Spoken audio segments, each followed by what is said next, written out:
Well, good afternoon. This is Houndog Steve wishing you a very pleasant afternoon, and I sure hope that this mic is going to compensate for some of the background noise of cars and wind and goodness knows what else.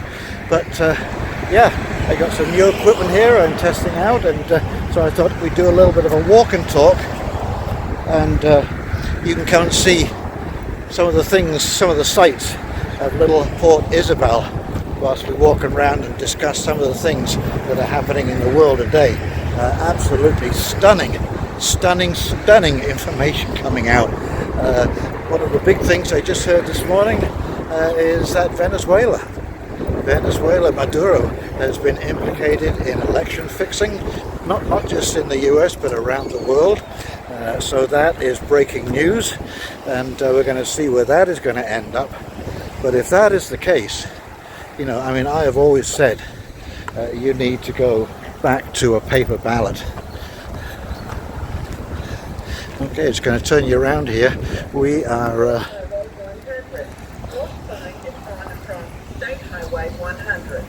looking at a farmer's market, flea market, sorry, here.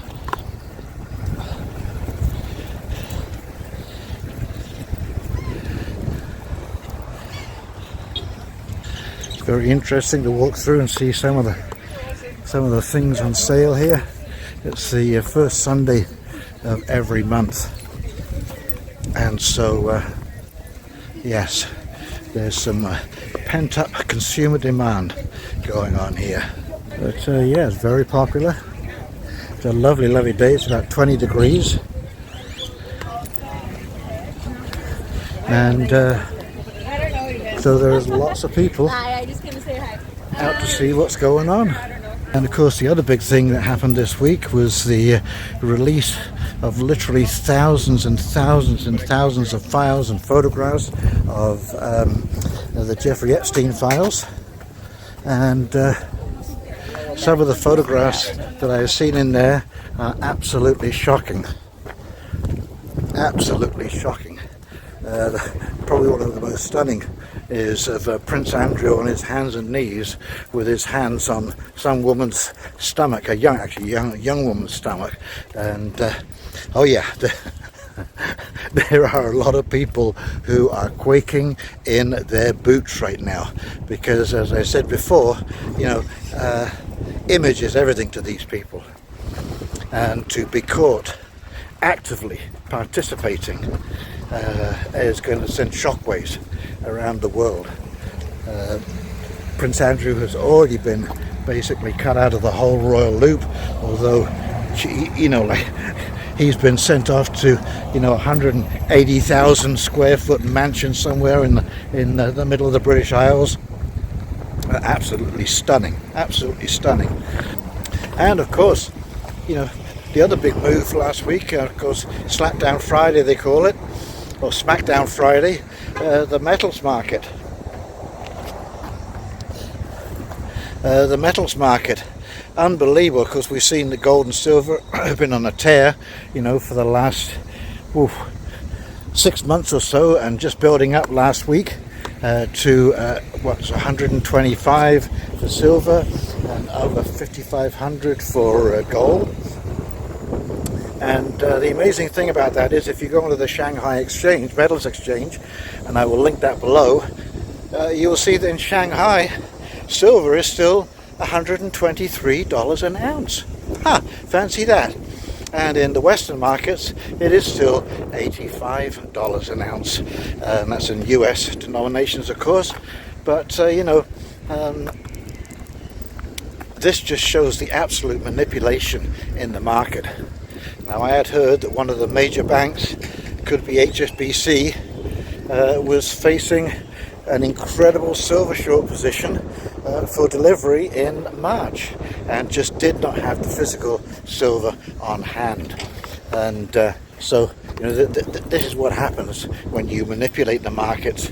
I think there's about 225, 230 paper ounces for every real ounce of silver that there is.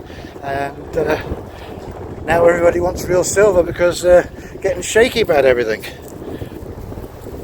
So, yeah, this is it, my friends. This is it. The boat is going over the edge of the waterfall, and where this cascade will lead is anybody's guess, because they are so out of whack. These markets are so completely manipulated. The Chicago Metals Exchange, CME, total price fixing, and it just shows you how quickly and how fast they can do that. And as I say, this was apparently done to protect a major bank in the US, so I think you can expect some interesting news coming out this week. And didn't I say in my predictions, the three possibilities: the black swan, well, there you go, black swan, the big reveal, or the great awakening. And I think that we are in all three in rapid succession. So this is going to be, a fantastic year. And so there are times when you hate being right. I mean, you just hate being right. So let me just turn you around a second so you can see what I'm looking at as I'm walking. It's still a bit of a shock to see palm trees in the middle of winter. But it is a lovely scenario, and I'll tell you, this is one heck of a busy road. We'll come to see this in a minute, the causeway that goes over the bay here into South Padre Island.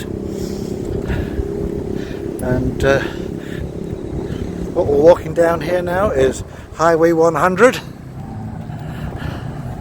coming down to the Port Isabel Lighthouse. Gulf Seafood and Oyster Bar.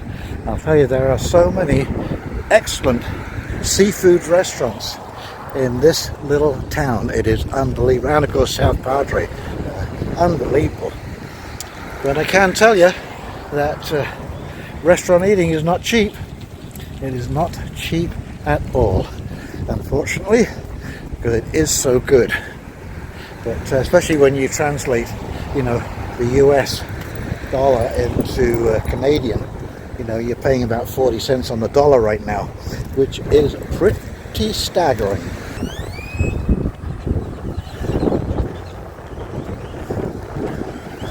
This is an unbelievable causeway, by the way. It's about 1.5 miles long, and you will see the big hump in the middle to let the ships in and out.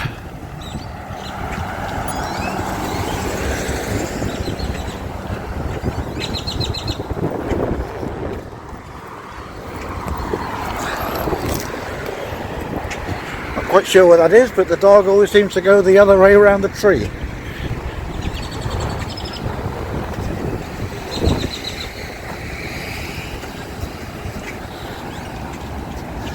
Nice big cockerel. This is one of my favourite little restaurants, Josephine's Kitchen. On the open for breakfast, brunch and lunch.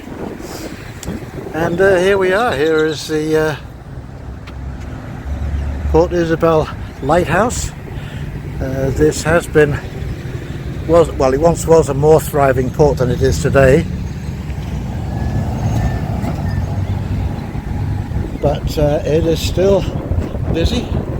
Of course, most of the traffic now goes down to Brownsville, but it was a big cotton port. A lot of the cotton grown in Texas came down to Port Isabel, and of course I'm sure there were many other things that were shipped through here, lots of smuggling, and of course we're coming around to the pirate ship.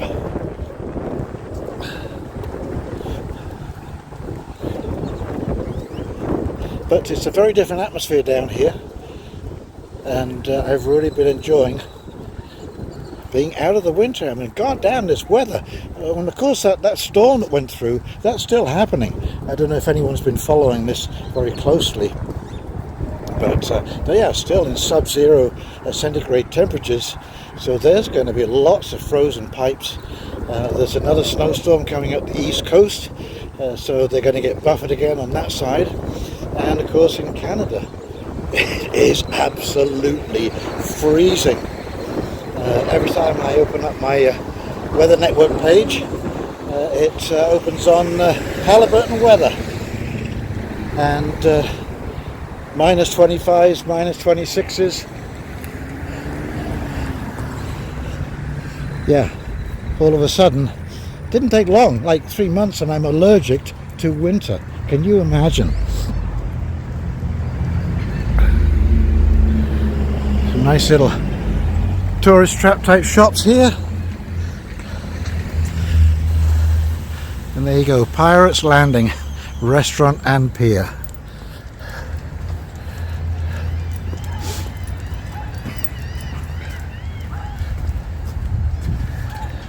So yeah, I've got some serious concerns now about whether I'm going to be driving home through a disaster zone.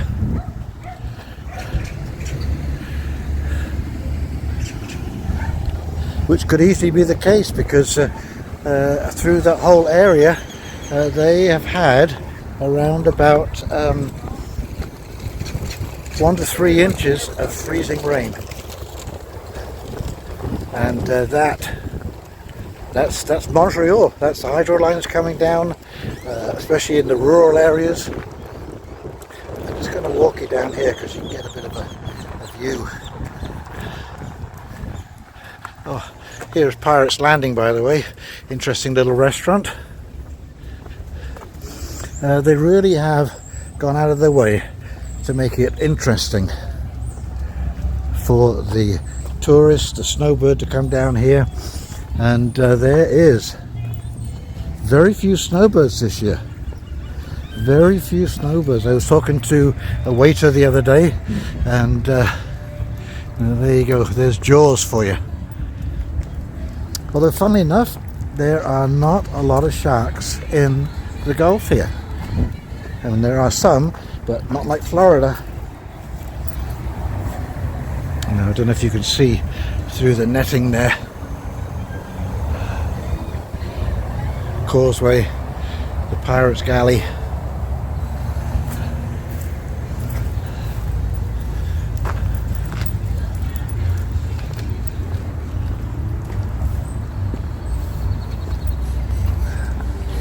Now the other big thing that's happened, and it just shows you what absolute bullshit we have got for politicians. Mark Carney, basically, I was reading an article, in fact I'm going to do a video about it, is preparing for a US invasion into Canada. I mean, are you kidding me? You'll see in the article that one of the Canadian generals said it would be over in 2 days. 2 days, that's as long as Canada would last in the fight against the US. But in the meantime, this guy has put every Canadian who is visiting, living and working in the US in the way of danger. You know, he's making it out that Canada and Americans are now enemies with each other. It's an absolute disgrace. He says he cares about Canadians.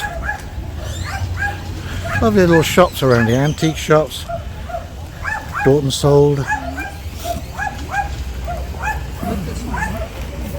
Excuse me.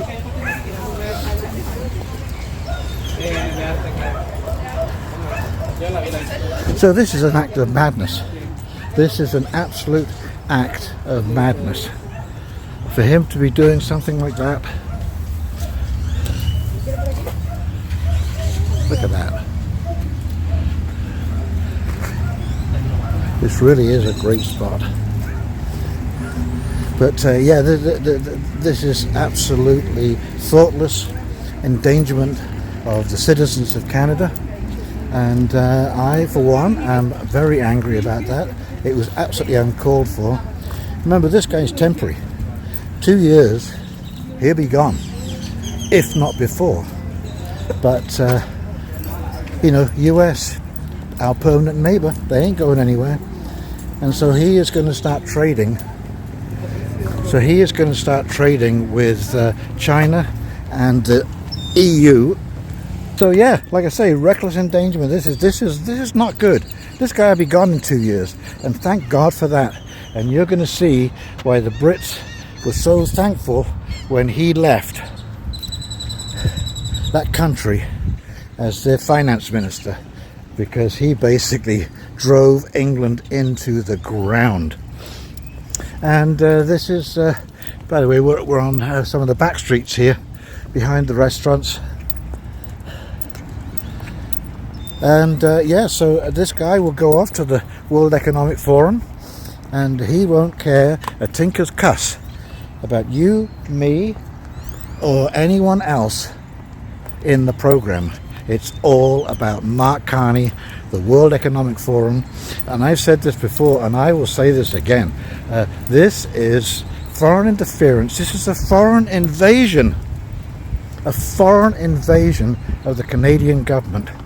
Because this guy is a trustee for the WEF. That means he's right up there. He's not just been to the Young Leaders Forum. He is one of the teachers at the Young Leaders Forum. He was also on the UN's Carbon Committee. So that's why they call him Carbon Carney, Carbon Tax Carney, because he will try and implement that. So my friends, in closing, I just want to say to you, as we move forward, take a look around the world. Every country that you can think of is in some kind of conflict, one way or another, whether it is on the ground with their citizens because of mass immigration has overtaken their country and is now distorting the home culture so badly that it's almost at the point of no recovery, or actually out and out conflict when it comes to Russia and Ukraine, the Indians and the Chinese, the Pakistans and the Indians over Kashmir.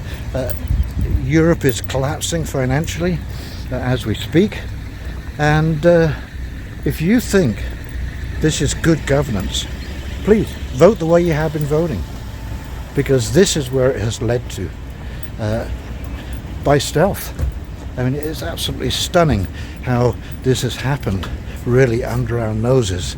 And well, I've been ranting and raving about this for about 30 years now, actually longer if you go back to my protesting during the Vietnam days and Nixon.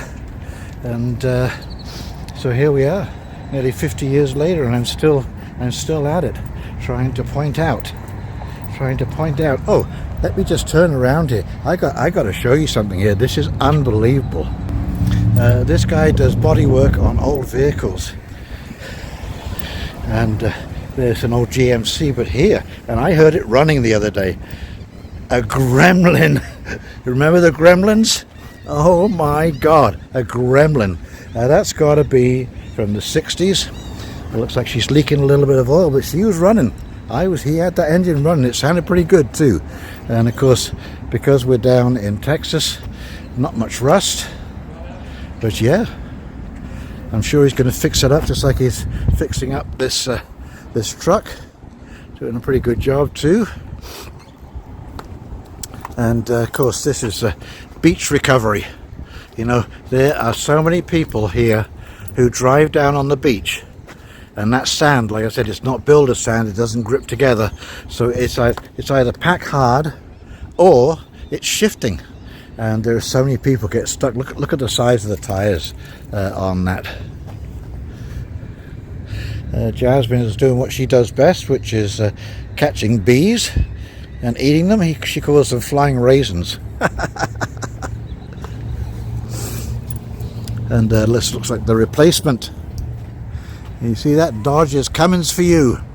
It's my favorite engine. A Cummins diesel engine. Absolutely amazing. They're just tanks, those engines. That's why I like the engine on my bus. Diesel. If you're not going to kill that, you are not going to kill that anytime soon. So that's about it. As I say, interesting times coming up. Watch that silver market. Don't get depressed. watch that silver market. Same with Bitcoin. We are at the point of what is called capitulation, and that is when everybody just throws in the towel and says, fuck it, I'm done, it's over, I can't take this anymore. And there's going to be a flight to safety, and that is going to be gold, silver and Bitcoin. Bitcoin especially. You know, you have to remember that you know, when you come to you have to remember that, you know, you have to remember when it comes to things financial. And here we go. You know, Europe is turning over to a digital euro this fall, and they will be setting a time limit when you can cash in your actual physical euros in the bank into digital euros. And that is when the tide goes out and we find out who isn't wearing swimming trunks, or who is wearing several layers of swimming trunks. Okay, so if you have, you know, say 500,000-600,000 euros in the bank you've been saving up, oh, well, where did that come from? You'll have to justify why you have that much money in the bank. Trust me, these people are absolute villains. They would steal your grandmother's false teeth, god damn it. And so don't yeah, they're coming after it, and so people are going to panic. And there are an awful lot of people who are up in you know, wealth being into the fabulously well-to-do, I think they call it.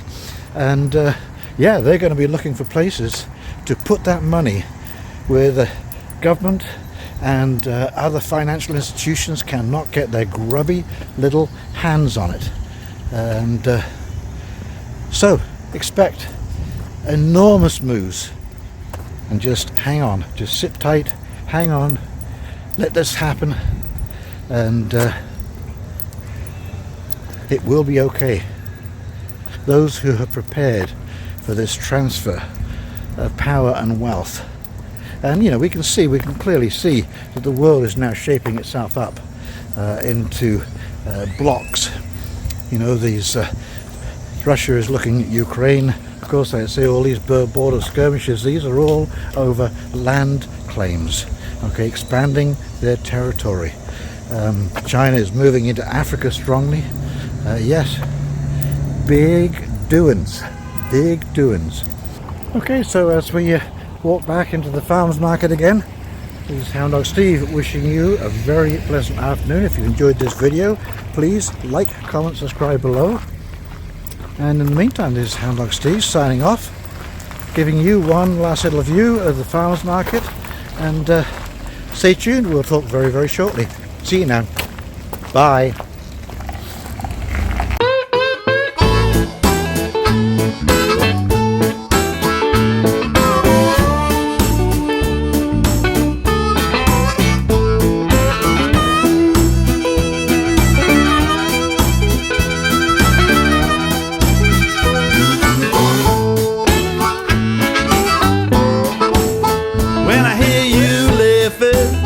When I hear you laughing, well, I feel so good.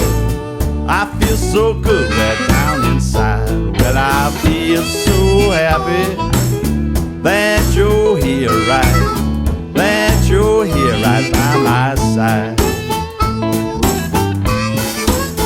When I hear you singing, when I hear you singing, I feel so good. I feel so good right down inside. Well, I feel so happy that you're here, right? That you're here right by my side.